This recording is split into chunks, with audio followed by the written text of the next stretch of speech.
Hey, it's your girl Sisi, and I'm here posted up with Eating with Philly.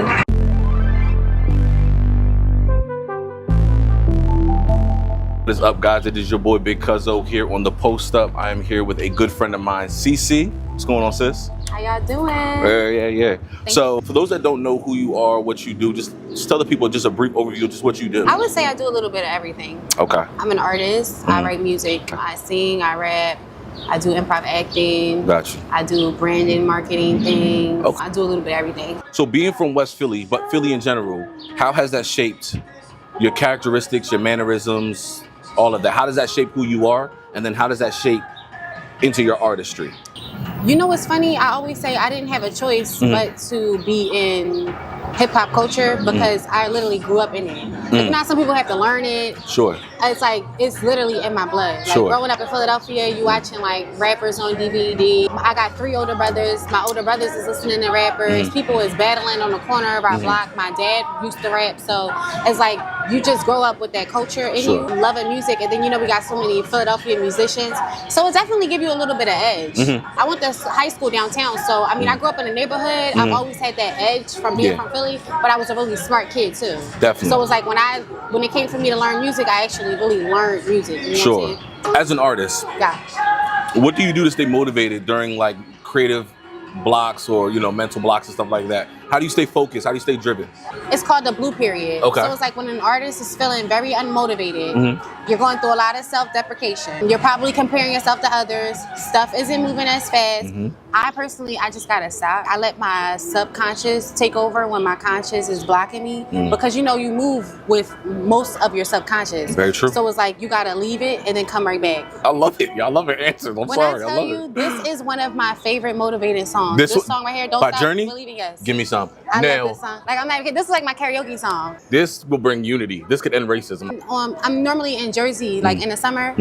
I'm at La Scala's, is the spot. I know. Like I know what I said. That's right down the street from me. I'm like singing with this little girl on a microphone. I'm with the band. I got the whole club. We just singing Journey. That's what's up, yo. I love it. I love it. So let me ask you this: as an artist, what inspires you? Like, what keeps you going and motivated? Like, we got the setback part, but like, what do you mentally, physically, visually keep your eyes on? Like, what keeps you like, yo, I gotta keep this thing going? I don't ever look at myself as in like growing up in Philly. It's not really I don't associate it with poverty because you're rich in so many different things. That's really what hip hop is. It's like the culture of looking around you and showing what you have, the resources that you do have, right? So what motivates me, I think, is I'm a first generation college student. So I just know I'm a very strong person and I can kind of see the end game of what I want a little bit. So it's like, they say if you tell a random person on the street like, hey, I'm trying to become this thing, they're not going to believe you. They're going to think that you're crazy. Sure. So I think just knowing that I can kind of see the vision, that keeps me motivated. And my family. I have a very good support team around me. That's beautiful. Yeah. That's beautiful. Dang, yo, this is dope. I'm loving it. So you said you do comedy, correct? Yes. So what got you into that realm? I've always been super funny, but my family is funny. We used to sit around and watch Family Guy. Like, we have a very funny, my mom's favorite actors is Will Ferrell. Okay. She loves Ben Stiller. She loves Dave Chappelle, Kevin Hart. Like, we would watch a movie, if it's coming out and it was funny, we all gotta come the next day and talk about it. Got you. So I just always loved performing. And I always knew that I was someone that thought way too much about everything. I was a big like academic geek, right? Okay. So with music, you can't do that. You just gotta feel it. Flow. So I said, let me do comedy improv because this is teaching me how to go off of my instincts, which I'm good at, but I judge myself too much. So I was like, let me do the hardest thing you can do. So I did comedy improv. It's like no time to think. You just gotta be in it. You gotta trust yourself. And the worst thing that can happen is you're not funny. It forced me to do something scary and I did it. And I really think it helped me get better with my music. Wow. Yeah. Wow, that's awesome. I think that makes you usually a better person when you do things that you're afraid of. Thank you. And this is why most people don't chase their dreams. They don't accomplish any goals and they live a life full of misery because you're supposed to do the hard thing. Exactly. So I'm proud of you for that. Thank you. You're doing it big. You're doing it big. I'm like super funny, so it wasn't that hard. You heard it. She's very modest, guys. She's very modest. I'm not that funny, actually. So when people realize that they may not be the funniest, but they're still willing to showcase that. Yeah, and you meet so many different people, and it's like, you just let it go. Yeah. I love that. I need to take your lead on that. Yeah. Do you want me to sign you up for a comedy improv? I ain't say all that. Okay. All right? Not yet. Not yet. I'm funny, but I don't know if I'm that funny yet either. Who are some people in the comedic world industry, in any industry, doesn't have to be music, who would you love to rub shoulders with, connect with, make music with, be on a movie with? Like, who could you see yourself? Well, I love Beyonce. Got you. Beautiful. But I don't know if I'm ready to meet her. There's too much love there. I need to calm down. Yeah, you want fangirl. Kevin Hart. Got you. Because Kevin Hart actually taught me how to interview. I would watch his interview. He's such a good storyteller. He's so great. He puts the joke on himself. Mm-hmm. He's super funny. He's super personable. I love Kevin Hart. Wow. I love Tracy Ellis Ross, who's Diana Ross's daughter. Yes. Very charismatic. Actress. Yes. Beautiful. So funny. We have the same birthday. Yes. That's what's up. I love Will Smith. Yes. He's so great. Yes, Philly legend. Very personable. Philly legend. Super great at what he does. I met a lot of people. I always thought it was gonna be like this. Well, that's another question. Who have you met then? I met a lot of people. A$AP Rocky. I performed for Freeway at Temple. Temple came in my class one day. Freeway came in my class at Temple one day. Yeah. I just got up, started performing for him. I got a good relationship with him now from that. So I met a lot of people. Yeah. And of course I got to meet Meek because he's from the city. I met him in passing, but I need to like really show him like, I'm an artist. Yeah. I look up to you. I used to watch you on videos. Yeah, Meek is definitely somebody to be like very inspirational. His story is very inspirational. Especially when you're from the city. Like as a kid, they used to be like, oh my God, Meek on the corner rapping. Yes. I'd be like, what? What does the city of Philly mean to you? Being that you are a Philly native, West Philly native to be exact, what does the city mean to you? Now when I think about the city, I get a nostalgic, sad feeling sometimes. Philly summers, yeah. But what how much has changed, but there's always so much love there. When you are from like a neighborhood of a melting pot like Philadelphia, where there's so much pride in your culture. Appreciate it. You got your own slang, you got your own music, you got your own style. Philly has all the streetwear brands.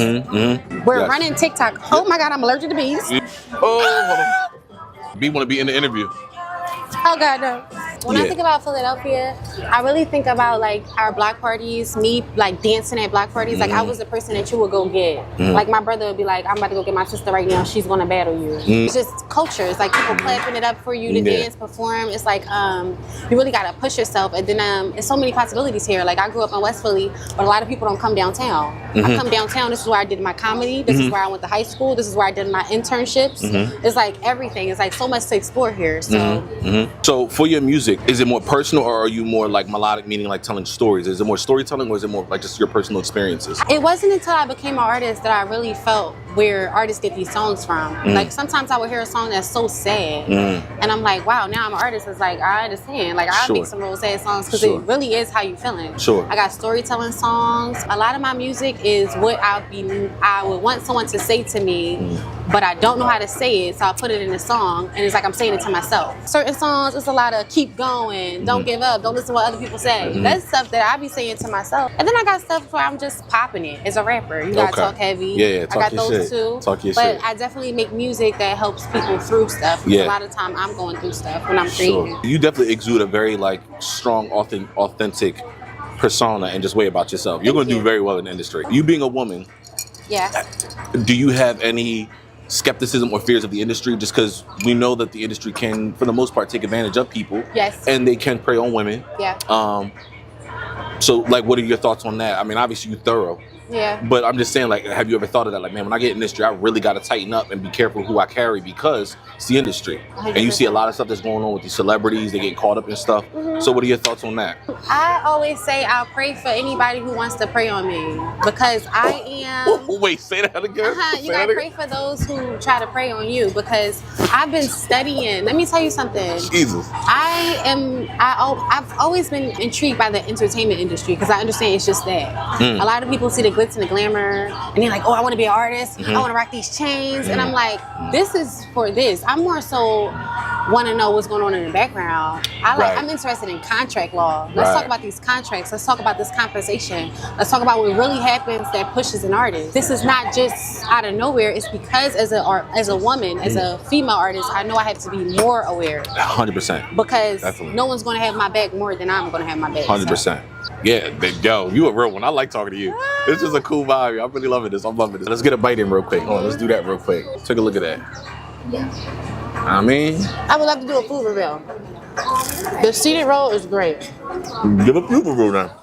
Give us a food review. What do you think? We bring you here to Cape Bar. Beautiful spot. We love it here. This is great. What do you think about it? I think it's great. Great vibe. Beautiful, and it's on a great vibe. Is there any fun facts about you that you're willing to spill? That's a great thing. Willing to spill. We ain't gonna force you. I don't know how fun this is, but I was a philosophy major. In order to be interested in philosophy, you have to want to dive deep. Yeah, and that's why I love words. That's why I love language. It's like my life has been centered around. That's why I love law, rapping, songwriting. Everything for me is about words, language, the spell of words. That's powerful. I've heard spelling is real. Powerful words. Yeah, you can truly evoke emotion from people. Depending on how great your music is, you can truly evoke emotion from these people. This is why people were literally passing out at Michael Jackson's concerts. Now, when I was a kid watching those tapes, these people were so like thrown off by him and his gift. These people were willing to pass out. How would you describe your music? And if you can't put it into a genre, a specific genre, give me a few words that could describe your genre, if you could create your own genre. You know what? I'm always worried about playing people a specific song because I do so much. Like, I just did an EDM song. His name is DJ Shizlo. Okay. And I'm just rapping. Are you familiar with Azealia Banks? Yes. Okay. Yes. You know how she raps on those house beats? Yes. She's running through the house beats? That's exactly what I just did. Come on, so bro. So it's like, I be so scared to show people one song, like, oh, I'm a rapper. Because they be like, oh, you're a rapper? And I'm like, I'm not a rapper. I'm an artist. So I got a pop song, which is so fun, beautiful. It makes you just think of bubblegum rainbows and unicorns. Wow. Then I rap on Detroit beats, and that's when I'm rapping. Yeah. And you like, who is this? Is this a girl? Is this a girl rapping like this? And it's like, yeah. It's like a bag of trail mix. Yeah. I love that though. I think that's amazing. And the more you lean into that, you're gonna blow other artists out of the water that choose to stay in one genre or stay with one sound. Exactly. I think that's my secret weapon. That's why I think what made Nicki Minaj so hot, because when she came out with all of her gangsta New York songs, and then she came out with Super Bass. Exactly. Threw everybody off. But we was like, yo, we rocking with the pink hair and the crazy makeup. Like she did it. And that's where she was getting frustrated because everyone kept trying to define her. Are you pop? Are you a rapper? And they was like, we never seen this before. And now because then they tried to question her hip hop. Exactly. Yeah. But now because of her, all of these other women are able to do things across different lanes because as an artist, you don't know what's going to come out of your pen. Jay-Z did a collab album with Linkin Park. Well, do you feel like that's also the industry's fault? Yes. Because the industry definitely, I feel like, and again, I can't speak for everybody, but when I hang around my brothers and sisters, people of color who are artists, they definitely try to label them as one thing. Yeah. And the moment you try to step outside of that, they will put you in a box or they'll just blacklist you and be like, oh, they're difficult to work with. Yeah. So are you, obviously I know the answer to this, but are you prepared for the challenges to come if they try to limit you and label you? As long as you know, you can't care what other people think. Let people who don't make music, who don't understand what it is to be an artist, let them try to define it with their labels, and then they'll see it's no labels. Beyonce just won Best Country Album. You said her coming out with the album really dove into her roots and was like, oh shoot, I forgot she is a Southern belle. Exactly. She's a country black woman. So you're right. That's very powerful. Is there anything else you want to share with the people? What your fans I do have a new song that I'm about to drop. Sure, yeah. It's called Outside, which is great. Just heard this beat, dun dun dun dun dun dun dun dun dun dun dun dun. Damn, that bitch is fine. Damn, yes. Yin Yang Twins. Yin Yang Twins, yeah. So it's Soul Shaker. It's a Soul Shaker. Soul Shaker, yeah. It's a Yin Yang Twin sample on here. Okay. It's called Outside, and I want to drop it because we all about to be outside. It's about to be nice outside. We're about to be outside. You heard it first. We about to be outside. Go listen to her. And last question, not even question, but like, let people know where they can find you on your social medias, your music, platforms, all that. Let them know. Okay, so you want to find me on Apple Music. I'm on Tidal, Spotify. It's under Sisi, right? SISI. My Instagram was going through this whole mysterious thing where I didn't want people to find me, but now I'm an artist. People are like, I want to see people me. want to know about you. Yeah. So it's S_C_W. Okay, awesome. Mainly, if you want to see my music, I'm on all platforms. You type in one song, all my other stuff gonna pop up. Okay, awesome. Well, people, you heard it first. This was a beautiful interview with Sisi. I enjoyed this. Beautiful morning. You hear it. Definitely check out her music, check out her vibe. She's a wonderful person, a good person to vibe with. So rock with her, all right? Peace and blessings. Love.